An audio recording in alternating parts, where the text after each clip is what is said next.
Bentrokan antar supporter bola terjadi pada Selasa malam di Boyolali, Jawa Tengah. Ratusan supporter bola dari Semarang yang melintas di Jalan Solo Semarang bentrok dengan gerombolan pemuda yang tidak diketahui identitasnya. Supporter dari Semarang mengaku dilempari batu saat melintas di kawasan tersebut. Polisi dari Polres Boyolali langsung turun tangan membubarkan bentrokan agar tidak semakin meluas. Tidak ada korban dalam kejadian ini. Kalau setahu saya tadi jam sekitar 8:30 kurang ada rombongan supporter yang PSIS Semarang pulang dari Manahan itu nyampe sini udah mulai kejar-kejaran tahu. Jadi yang ngejar itu yang nggak banyak sih, cuma lewat sawah. Semua jalur arteri yang ada di wilayah kita sudah kita tempatkan personel di titik rawan. Mudah-mudahan ya tidak ada kendala ya. Diketahui keributan terjadi usai menonton pertandingan sepak bola Piala Presiden di Stadion Manahan Solo antara PSIS Semarang dengan Persis Solo. Dari Boyolali, Jawa Tengah, Tata Rahmanta, iNews melaporkan.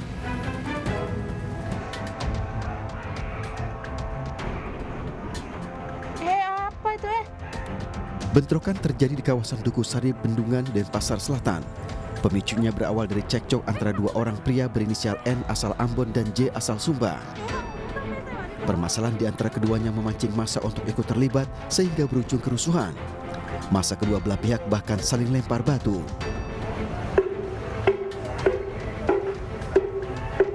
Petugas adat bahkan membunyikan kentongan tanda bahaya agar warga menjauhi lokasi bentrokan. Usai kejadian, pihak kepolisian melakukan mediasi dengan ketua paguyuban warga Ambon dan Sumba, serta pihak adat Bendungan. Dari hasil mediasi, bentrokan disebabkan karena masalah pribadi dan tidak termasuk pertikaian antar suku. Kalau dia melanggar hukum, proses hukum kami serahkan kepada yang berwajib. Kalau dia nanti kelihatan melanggar adat, kami akan terapkan alih-alih sanksi adat yang ada di desa adat kami. Di sana memang benar ada sekelompok orang yang mulai melempar batu. Setelah itu kita lerai, kemudian setelah penyelidikan kami mendapatkan informasi bahwa permasalahan itu tidak sebenarnya tidak langsung terjadi di desa adat Duku. Kasus ini ditangani oleh Kepolisian Sektor Denpasar Selatan. Pihak kepolisian belum menetapkan tersangka, namun 14 orang saksi telah dimintai keterangan. Dari Denpasar, Bali, Indira Ari, iNews melaporkan.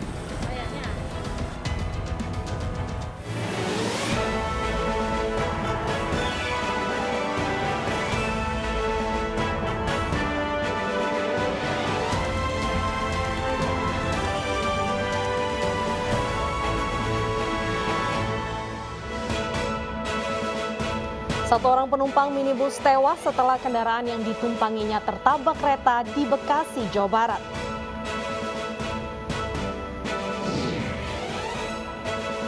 Ratus hewan ternak yang dijual untuk Hari Raya Kurban di Tangerang, Banten terpapar penyakit mulut dan kuku.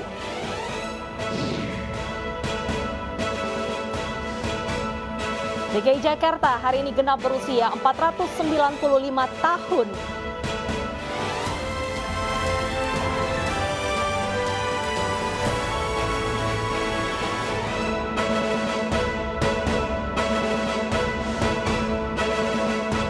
Halo, selamat siang pemirsa. Tadi menyambut DKI Jakarta berulang tahun ke-495. Ini kita berdua sudah pakai baju Abang None. Ini data ada pantun gak untuk kita? Oh iya, kita awali hari ini dengan pantun jalan-jalan ke Kota Tua. Cakep. Mengisi waktu makan siang. Hei, apa kabar pemirsa? Selamat datang di iNews Siang. Betul sekali. Bersama saya tentunya Wilson Purba. Dan saya Bernadetta Ginting akan menemani Anda selama 2 jam ke depan ya. Betul. Jadi grogi karena saking semangat merayakan ulang betul tahun sekali. DKI Habis ini Jakarta. jangan lupa kita ikut ke perayaan ulang tahun Jakarta. Kita cari acara ada di mana karena biasanya banyak Betul. ada dodol ataupun ada kerak telur. Jadi semakin semarak gitu ulang tahun Jakarta. Iya, tidak hanya kuliner, nanti kita juga akan melihat tempat-tempat yang sangat identik dengan ibu kota Jakarta.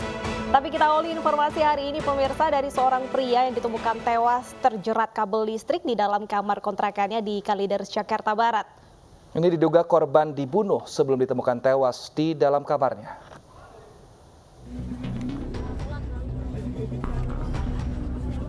Warga Kampung Asem RT 03 RW 05 Semanan Kalideres, Jakarta Barat digegerkan dengan ditemukannya satu penghuni rumah kontrakan yang tewas secara mengenaskan. Korban tewas dengan jeratan seutas kabel listrik di dalam kamarnya. Penemuan jasad korban di dalam kamarnya ini pertama kali diketahui oleh warga bersama RT setempat. Polisi yang datang langsung melakukan identifikasi di lokasi kamar kontrakan. Saya bersama-sama dengan warga termasuk yang punya kontrakan mengambil tindakan untuk membuka pintu. Awalnya kita intip dari lubang pintu yang ada, di situ terdapat mencurigakan dia tergantung di sebuah tempat tidur. Dengan menggunakan apa, Pak? Itu ikatannya tali kabel. Tali kabel. Korban itu tinggal sendiri apa sama keluarga, Pak? Korban tinggal bersama teman kerjanya bertiga. Kerabat korban yang tiba di lokasi sontak sedih saat mengetahui jasad korban terjerat kabel. Dari lokasi, polisi menyita seutas kabel listrik dan memeriksa dua rekannya yang tinggal bersama dengan korban. Jasad korban kemudian dibawa ke RSCM Jakarta untuk divisum. Dari Jakarta, Miftahul Gani, iNews melaporkan. Sebuah pohon berukuran besar di Tanjung Balai, Sumatera Utara tumbang menimpa rumah warga. Satu orang warga tertimpa dan dilarikan ke rumah sakit. Pohon tumbang di TPO. Ada orang yang terjebak di dalam. Sebuah pohon raksasa yang berada di lingkungan rumah warga di Jalan DI Panjaitan, Kota Tanjung Balai, Sumatera Utara tumbang. Pohon yang tumbang menimpa beberapa rumah warga di sekitar lokasi. Dua orang warga menjadi korban pohon tumbang dan dilarikan ke rumah sakit. Petugas yang tiba di lokasi langsung mengevakuasi pohon dengan memotong satu persatu pokok kayu yang melintang. Langsung kita lapor ke kantor, kita segera merapat ke TKP. Untuk korban, Bang? Untuk korban sendiri, untuk sementara yang kita ketahui dapat dari warga, ada korban 2 orang, satu luka-luka dan satu patah tangan. Diduga pohon besar yang tumbang karena termakan usia yang hampir 100 tahun.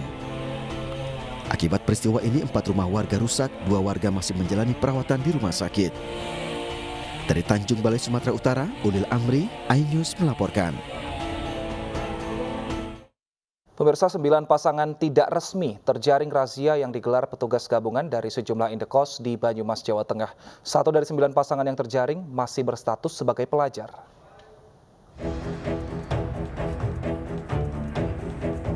Petugas gabungan terdiri dari Pol PP, BNN, dan TNI Polri menggelar razia di sejumlah tempat kos di Kabupaten Banyumas, Jawa Tengah. Di Kelurahan Karangwangkal, Purwokerto Utara, petugas memeriksa kamar kos yang dihuni sejumlah pasangan. Satu persatu kamar diperiksa dan menemukan 7 pasangan di luar nikah. 1 di antaranya masih berstatus sebagai pelajar. Tidak hanya memeriksa ruang dan sejumlah barang, petugas juga memeriksa identitas para penghuni kos. Selain itu, tes urin juga dilakukan bagi seluruh penghuni kos. Di lokasi lain di Kelurahan Karangklesam, Purwokerto Selatan, petugas kembali menemukan 2 pasangan tidak resmi. Seluruh penghuni menjalani pemeriksaan dan menjalani tes urin. Kita sinergi antara Satpol PP Kabupaten Banyumas, Kesbangpol, BNN, Polres, Propalan Polres dengan BPM. Kita lakukan razia di kos-kosan yang memang kita petakan positif ada penyalahgunaan narkoba. Kemudian juga dari Satpol ada beberapa kos-kosan yang memang didata pemetaan mereka ada yang tidak memenuhi ketentuan. Dari hasil pemeriksaan terhadap 79 orang, 5 orang diantaranya positif psikotropika. 5 orang positif kemudian harus menjalani rehabilitasi oleh petugas BNN. Dari Banyumas, Jawa Tengah, Saladin Ayubi, iNews melaporkan. Evakuasi dramatis dilakukan terhadap seorang penggali sumur di Mandailing Natal, Sumatera Utara. Beruntung korban selamat meski dengan kondisi patah kaki.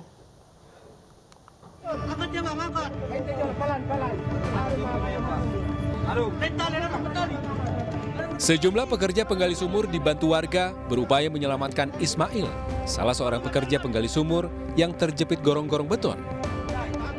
Peristiwa ini terjadi di sebuah proyek pembangunan ruko di Jalan Adam Malik, Panyabungan, Mandailing Natal, Sumatera Utara. Dengan sigap dan hati-hati, warga menarik korban dari dalam sumur lantaran kaki korban terjepit gorong-gorong. Setelah berupaya selama 1 jam, korban akhirnya berhasil dikeluarkan dari dalam sumur dengan kondisi patah kaki. mau memasang sumur ini jatuh. Kemudian terdengar warga menjerit dari dalam. Makanya kita warga juga berdatangan untuk melihat ke lokasi. Nyatanya yang menggali sumur ini sudah terjepit di situ. Selanjutnya, korban dibawa ke rumah sakit guna mendapatkan pertolongan medis. Dari Mandailing Natal, Sumatera Utara, Ahmad Hussein Lubis melaporkan. Seorang pengemudi mobil minibus tewas tertabrak kereta api di perlintasan kereta api tanpa palang pintu di Kabupaten Bekasi, Jawa Barat. Usai menjalani otopsi di RSUD Cibitung, jenazah langsung dibawa pihak keluarga ke rumah duka untuk dimakamkan.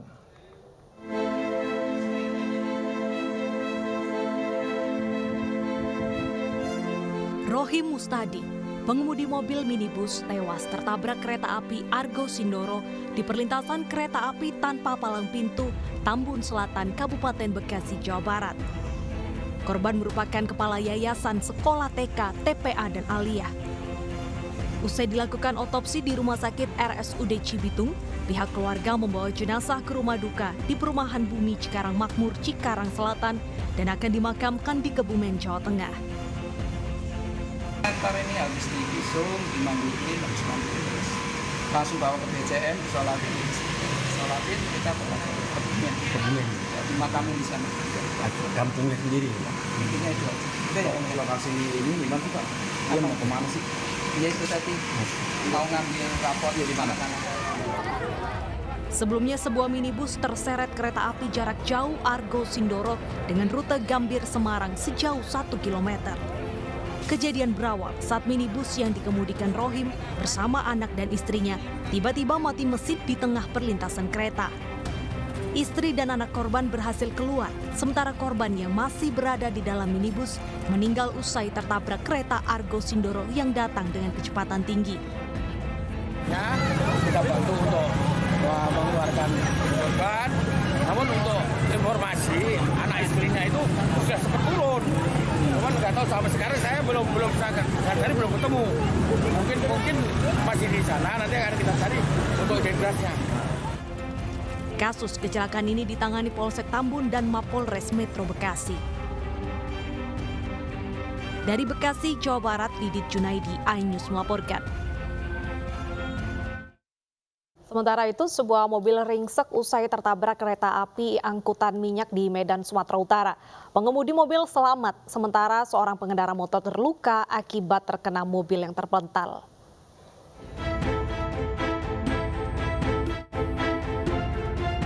Sebuah mobil yang melintas di perlintasan tanpa palang pintu tiba-tiba tertabrak kereta api angkutan minyak di Medan, Sumatera Utara.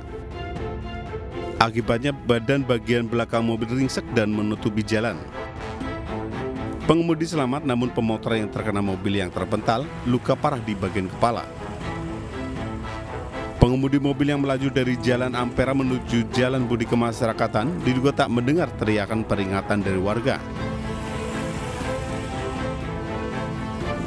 Pada awalnya memang pada saat melintas di depan sini sudah kita peringatin.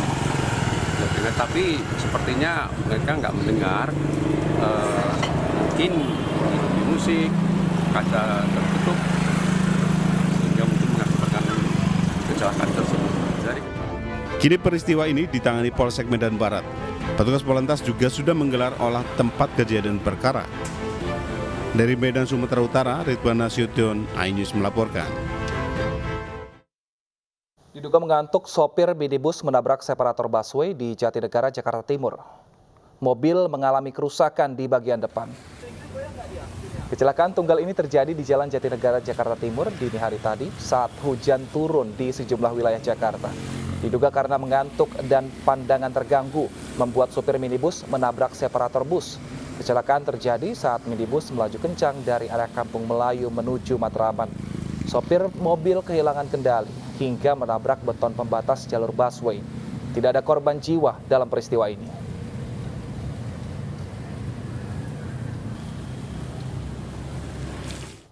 Wisatawan yang hilang di kawasan Gunung Bromo, Kabupaten Pasuruan, Jawa Timur ditemukan. Informasi selengkapnya kami hadirkan usai jeda, tetap bersama kami.